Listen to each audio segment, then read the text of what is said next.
تو زیادہ جو فنڈر بننے کی کوشش کرتا ہے نا برباد وہی ہوتا ہے. سمجھ رہے ہیں؟ وہ مثال دی جاتی ہے نا, بارش سے بھاگا اور پرنالے کے نیچے کھڑا ہو گیا. تو یہ ایک اعتراض سے نکل کے بھاگ رہے ہوتے ہیں, لیکن جس طرف جاتے ہیں وہ اس پہ درجنوں اعتراضات.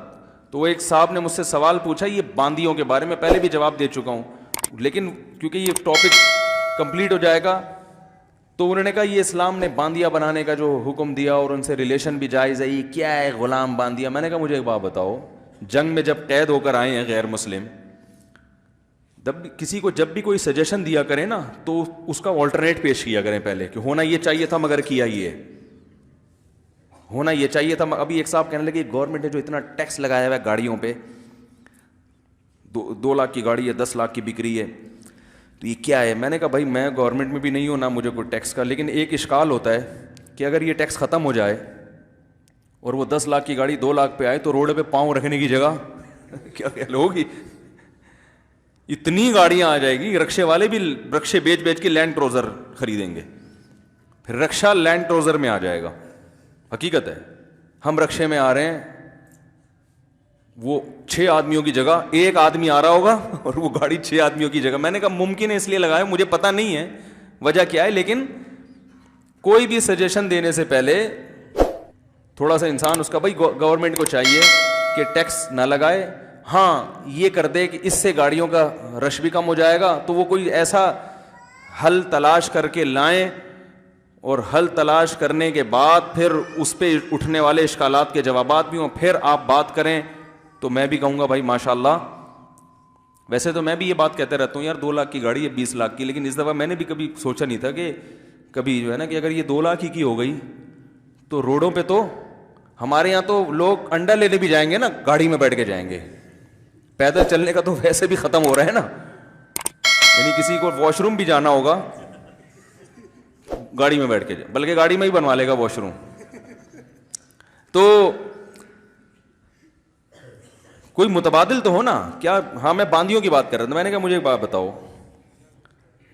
اسلام جب دنیا میں آیا تو غلام بادیوں کا تو پہلے سے رواج تھا, وہ اسلام نے نہیں لایا, وہ تو پہلے سے چل رہا تھا رواج. اب اسلام میں حکم یہ ہے کہ بھئی جب جہاد ہوا, لڑائی ہوئی, دشمن کے مرد بھی قبضے میں آئے, عورتیں بھی قبضے میں آئیں, اب آپ کے پاس کتنے آپشن ہیں, یا تو ان کو چھوڑ دو ایسے ہی, تو پھر پکڑا کیوں تھا جب چھوڑنا ہی تھا آپ نے, وہ جنگ اور لڑائی کا فائدہ کیا جب ان کو ایسے ہی چھوڑنا تھا آپ نے. دوسرا آپشن آپ کے پاس یہ ہے کہ ان کو جیل کی سلاخوں کے پیچھے ڈال دو جیسے ڈالا جاتا ہے. اور آپ صدیوں تک جیلوں کے حالات ذرا یوٹیوب پہ سرچ کر کے دیکھ لیں, جاپان کے جیلوں میں کیا ظلم ہوتا تھا, یورپ کے جیلوں میں کیا ہوتا تھا قیدیوں کے ساتھ, کیونکہ وہ آپ کے کچھ لگتے تھوڑی ہیں جو آپ ان کو کھلاؤ گے خربوزے صبح شام. ایسے ان قیدیوں پہ یہ جو آج کل بڑی ویکسینیشن اور دوائیں ایجاد ہوئی ہیں نا, جو ہم کھا رہے ہیں, ڈپریشن کا علاج ہو رہا ہے, یہ پہلے جنگی قیدیوں پہ تجربے کیے گئے ہیں اور انتہائی اذیت ناک موت سے ان کو دوچار کیا گیا ہے. بڑے بڑے جنگی قیدیوں پہ دنیا تجربے کرتی رہی ہے. ایسے تجربے ہوئے کہ یہ والی دوا سے انسان جاگتا ہے تو فلاں قیدی کو کھلا کے دیکھو کتنے دن تک جاگتا ہے. اس بیچارے کو 1 ہفتے جگایا, وہ دماغی توازن کھو گیا, وہ سر دیواروں سے مار رہا ہے, چیخا, وہ مر گیا. کوئی بات نہیں, مر گیا تو انداز ایک رپورٹ تیار ہو گئی کہ اس دوا کے سائیڈ افیکٹ میں یہ کہ 1 ہفتہ اگر کھائی جائے تو بندہ مر جاتا ہے, نہ کوئی کیس بنے گا. یہ تجربے ہوئے قیدیوں کے اوپر, بہت اذیت ناک جو ہے نا مراحل سے جنگی قیدی گزرتے رہے ہیں. تو اسلام اگر قیدیوں کی یہ کہتا کہ جیلوں میں ڈال دو تو کیا پرسان حال ہوتا ان کا, کیا حالات ہوتے ان کے. تو اسلام نے کہا درمیانی راستہ دیا کہ بھائی نہ قتل کرو ان کو, یا ایک راستہ یہ ہوتا کہ سب کو اڑا دو جان سے. تو قتل کرنے کا کیا فائدہ جب ایک قوم آپ کے قبضے میں آ گئی ہے, اس کا شر ختم ہو گیا, وہ لڑنے کے قابل نہیں رہی ہے. بھائی لڑائی اس لیے تھی نا کہ ان کا شر ختم ہو جائے, شر ختم ہو گیا تو درمیانی, اور یا یہ کہ ان کو آزاد چھوڑ دو. تو آزاد جب ان کو چھوڑیں گے اس طریقے سے تو مغلوب قوم کو انسان کبھی بھی فطری طور پر اپنے جیسا مقام دینے کے لیے تیار نہیں ہوتا, نہ ان عورتوں کو دے گا نہ ان مردوں کو دے گا. تو درمیان کا راستہ کہ ان کا بھی فائدہ ہے اور جو مجاہدین ہیں ان کا بھی فائدہ, کہ مجاہدین میں بانٹ دیے جائے. بھئی یہ تم لے لو, یہ تم لے لو, اب یہ تمہارا غلام ہے, اس کا سارا خرچہ تمہارے اوپر اور اس کے ذمہ تمہاری خدمت. یہ کانسیپٹ ہے غلام کا. یہ بہترین حل تھا جنگی قیدیوں کا اس زمانے میں.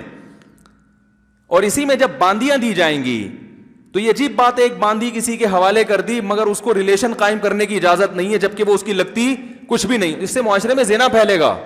تو اس کو حق دے دیا کہ بھائی جو زوجہ کے ساتھ ریلیشن ہے وہ اس کے ساتھ کر سکتے ہو, لیکن اس کا ساری زندگی نان نفقہ تمہارے ذمے, اس سے جو اولاد ہوئی وہ تم اس کے باپ ہوگے, اور اس کو کوئی دوسرا آدمی ہاتھ, یہ پبلک پراپرٹی نہیں ہے. تو میں نے کہا بھائی اس کے علاوہ آپ کے ذہن میں اگر کوئی اور ایسا حل ہے جو اسلام کو اس وقت اختیار کرنا چاہیے تھا تو پلیز آپ بتا دیں. تو ہم پھر یہ کہیں گے کہ یار اسلام کی توجہ اس طرف کیوں نہیں گئی تو اس کا مطلب یہ خدائی مذہب نہیں ہے, کوئی حل نہیں ہے کسی کے پاس. اور پھر اسلام نے ان قیدیوں کے ساتھ حسن سلوک کا جو حکم دیا, بات بات پہ غلام آزاد کرنے کا حکم دیا, کیونکہ جب ایک غلام آپ کا غلام بن گیا, اب آپ اپنی مرضی سے اب اس کو آزاد کریں گے تو وہ ریاست کا باغی نہیں بنے گا, کیونکہ ریاست نے اس پر احسان کیا ہے, مولا نے اس پر احسان کیا ہے. جس باندی کی اولاد ہو جائے اس کو بیچا نہیں جا سکتا, کیونکہ اب وہ مولا کے مرنے کے بعد آزاد ہی ہوگی. قسم کھا کے آپ نے توڑ دی, کفارہ کیا ہے, غلام آزاد کرو. آپ سے ناحق کسی انسان کا قتل ہو گیا, کفارہ کیا ہے, غلام آزاد کرو.